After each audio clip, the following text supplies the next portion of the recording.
수막 설비입니다. 수막 설비 같은 말이 뭐라고 했어요? 드란체라고 했습니다. 드란처. 그죠? 자, 여기 보면 수막 노즐의 종류가 나옵니다. 아, 그 전에 구성이 나오는데요. 이 수계잖아요. 수계. 구성이. 그게 그거 아닙니까? 그쵸? 일단은 수계는 기본적으로 뭐가 있어야 돼요? 예? 수조가 있어야 되고, 펌프가 있어야 되고, 배관이 있어야 되고, 뭐, 잡다한 건 좀 빼겠습니다. 성능 시험 배관 이런 거. 좀 빼자고요. 그죠? 다 있지만, 그리고 쭉 가가지고 뭐야? 이 유수검지 장치나 뭐 이런 밸브들이 있어야 되고, 그죠? 그리고 뭐야? 헤드가 있어야죠. 그런 여하튼 공통이 있잖아요. 항상 보게 되면, 예, 우리가 뭐를 좀 빼도 되는 거예요. 그냥 두 줄 쓰고 한 줄 쓰는 게 중요한 거지, 꼭 뭐를 써야 되고 이런 거는 필요가 없습니다. 물론 하면 좋겠지만, 네, 그렇지 않아도 되는 겁니다. 그러니까 이런 구성은 공통만 써도 쓸 게 많다는 얘기죠. 항상 공부하다가 우리는 이렇게 생각할 수 있어요. 특이한 걸 해야 합격한다. 기억하시기 바랍니다. 기술사는 공통을 더 많이 해야 되는 겁니다. 차이점 조금, 공통 많이 공부하셔야 돼요. 그래야지 많이 쓸 거니까. 일단 우리가 감지기에 대해서 여러분은 감지기에 대해서 차이점만 쓰면 여러분은 얼마나 많이 쓰겠어요? 공통 빼고 말이죠. 근데 공통을 쓰면요, 더 많이 쓸 거 아니에요? 이를테면 감지기의 설치 제외는 모든 감지기 공통 아니에요?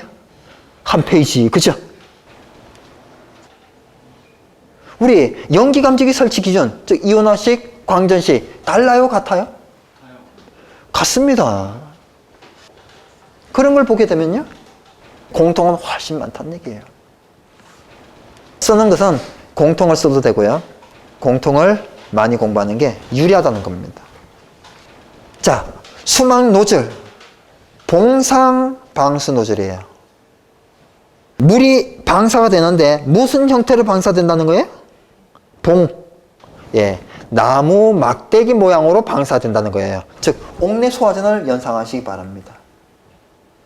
2번에 편평 방수 노즐. 편평 방수 노즐. 이건 이제 부채 모양으로 방사가 된다는 거예요. 우리가 앞에서 보면 이렇게 부채 폈을 때 이렇게 마른 원추 모양으로 이렇게 보이지만, 방사가 되지만, 이렇게 방사가 되지만, 옆에서 보면 어때요? 부채 옆에 이렇게 보면 이렇잖아요, 그죠? 그렇게 방사가 되는 겁니다. 마지막에 분무 방수 노즐은요, 분무 방수 노즐 원형으로 방사되는 겁니다. 원추, 원형. 스프링클러 헤드가 어때요? 스프링클러 헤드가 원형으로 방사되는 거죠. 스프링클러 헤드가 원형으로 방사되잖아요. 스프링클러 헤드 이렇게 방사되잖아요. 이렇게지만 이렇게 방사되는 거잖아요. 근데 이게 이쪽에만 그래요? 이쪽도 이렇잖아요, 이렇게. 그죠? 똑같은 걸 얘기하는 거예요. 근데 얘는 실제로 각도가 이 정도 아니고 이렇게. 물론 헤드마다 좀 다르겠지만요. 그래서 봉상, 편평, 분무 이런 세 가지 종류가 있고요. 이 표는 제가 작성한 거예요. 공부하면서 이제 정리를 한 거죠. 아, 수막 형성의 넓이가 이 봉상, 편평, 분무는 어떤 차이가 있을까? 대중소 한번 생각을 해본 겁니다. 제 생각이에요. 입자는 어떨까? 한번 생각을 해보세요. 뭐가 제일 클까요? 봉상이 제일 클 것 같지 않아요? 분무가 제일 작겠죠? 입자가. 바람의 영향은요? 반대겠죠? 입자가 작을수록. 그렇죠? 복사열 차단, 가스 흡수는요? 제 생각이 틀릴 수 있어요. 그렇지만 이건 제 생각이란 얘기죠. 여러분도 이렇게 자꾸 생각을 하셔야 됩니다. 틀린 거 중요하지 않아요. 생각이 있는 게 중요한 거죠. 기억하시기 바랍니다. 이 복사열 차단 효과가 분무가 더 큰 것 같다, 이렇게 썼을 때 출제위원들은 판단할 수 있을 것 같아요? 그렇지 않습니다. 왜요? 아니, 수막 시스템에 대해서 전문가가 채점하는 게 아니에요. 채점은 누가 해요? 소방 전문가가 채점하는 겁니다. 그러니까 여기에만 전문은 없어요. 수막이 전문이 없다는 얘기예요. 저하고 공부한 저하고 출제 채점위원들하고 이 부분에서는 저도 공부를 했으니까 그분들하고 수준이 비슷하다는 얘기예요. 그분들도 이 한 페이지를 보고 공부한 거예요. 더군다나 뭐가 없는 거. 표가 없는 페이지. 이 표는 제가 만드는 거니까. 공부하면서 이런 걸 자꾸 만들면 이 부분에 있어서는 내가 누구보다 나올 수 있어요? 채점하는 사람보다 나올 수 있는 겁니다. 책에서 표를 만들었으니까.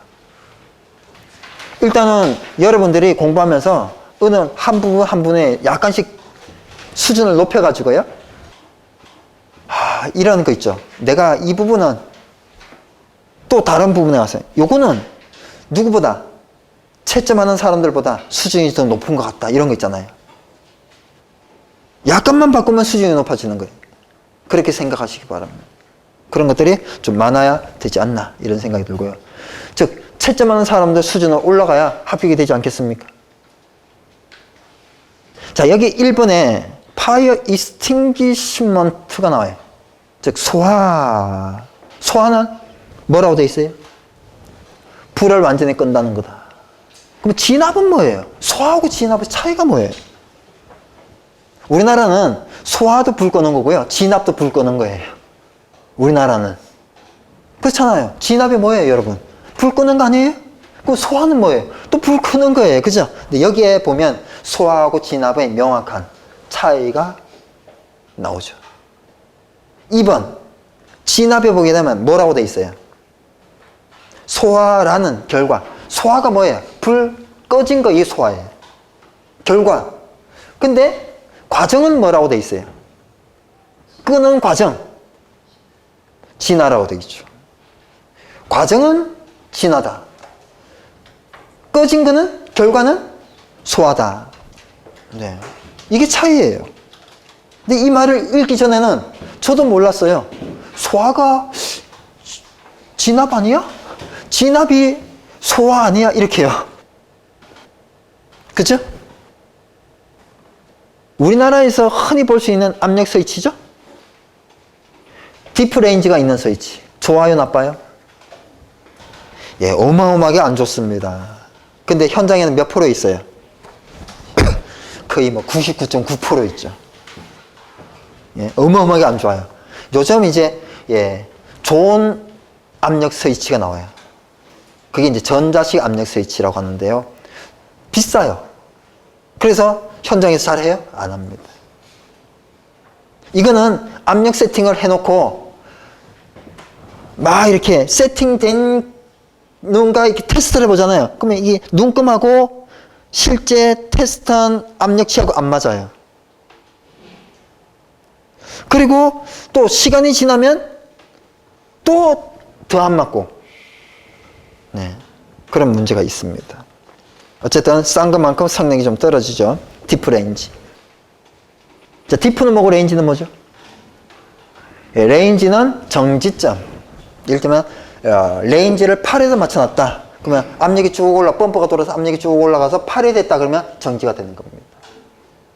디프가 2다 그러면요, 8에서 2까지 떨어진 6에서 작동이 되는 거예요. 접점이 붙어요. 서윗 접점이. 펌프 기동. 그래서 이만큼 올라간 8에서 정지. 디프가 2면요, 이만큼 떨어져서 기동. 이렇게 되는 겁니다. 압력 세팅 방법은 순서가 있어요. 순서가 있습니다. 이거는 바뀌면 안 되는 겁니다. 우리나라는 이런 순서가 없어요. 그냥 아무렇게나 막 해라. 이렇게 돼 있고요. 미국에는 순서가 있고 다른 나라도 순서가 있습니다. 근데 순서는 각 나라들이 비슷해요. 저는 이제 일본하고 미국하고 두 가지를 알고 있는데 일본은 안 좋아요. 미국이 좋습니다. 우리나라는 있어요, 없어요? 없습니다. 자, 미국인데요. NFPA 규정 어떻습니까? 충압 펌프 정지점이 어때요? 최저 압력 플러스 주펌프 체절 플러스 최소 정수도 압력. 충압 펌프 기동점은요? 충압 펌프 정지 마이너스 10psi. 주펌프 기동점은요? 충압 펌프 기동점 마이너스 5psi. 이 순수잖아요, 그죠? 이렇게 세팅을 하면 됩니다. 예비번호까지. 가장 좋은 세팅법이에요. 현장에 가면 감리든 기술사가 돼서 나가서 감리든 또는 설계를 하든 또는 관리사를 따라서 점검을 하든 간에 이 세팅 방법은 이 방법이든 다른 방법이든 반드시 자기께 있어야 돼요. 저한테 묻잖아요. 이거 가르쳐 줍니다. 저한테 물으면 저는 이거 가르쳐. 왜요? 제가 이걸 제일 좋아하니까. 그러니까 자기께 있어야 되는 거예요. 그리고 어떤 사람이 묻습니다. 이거 좀 너무 센 것 같은데 좀 약하게 할 수 없어요? 그러면 저는 약하게 줄 수 있어요. 그치? 약하게 해주면 다른 문제가 발생한다고 꼭 얘기를 해주죠. 뭘 낮추겠어요? 충합범법 정지점을 낮춰달라는 요구를 합니다. 그러면 이제 얘기를 해요. 화재가 발생했을 때 충합범법 세팅치를 지금 내가 한 것처럼 높여두게 되면 무슨 이득이 있냐 하면요. 평상시에 높여뒀으니까 충합범법 평상시에 도는 범법이니까 평상시에 배관이 노후화돼서 터질 수 있다. 그렇지만 고치면 되지 않냐.